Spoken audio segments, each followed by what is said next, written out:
la ville de Pokrovsk est encerclée et elle est effectivement prise par 3 côtés sur 4. Et donc, c'est un moment qui est extrêmement délicat. En fait, on peut penser que le président Zelensky prépare son opinion publique à la chute de cette ville. Alors, c'est une ville qui résiste depuis extrêmement longtemps, pour le goût des Russes, puisqu'ils ont déployé des efforts considérables, ils ont perdu énormément de monde.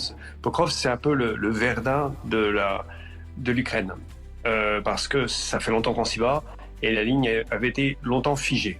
Or, aujourd'hui, on constate qu'il y a une avancée russe au nord de cette poche, et ça commence à menacer les arrières ukrainiens. Donc, il y a une tentation assez forte de rétablir une ligne de défense.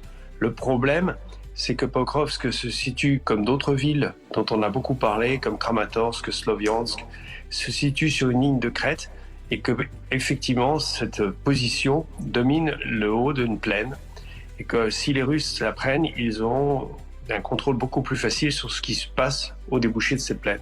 Donc c'est une position importante à la fois au niveau tactique et aussi au niveau du moral des Ukrainiens qui se battent avec acharnement pour conserver cette ville qui est devenue un peu un symbole de la résistance. C'est le Verdun de l'Ukraine, c'est la fameuse phrase « ils ne passeront pas ». Voilà, donc si cette cité vient à tomber, ça peut être extrêmement délicat pour le moral ukrainien.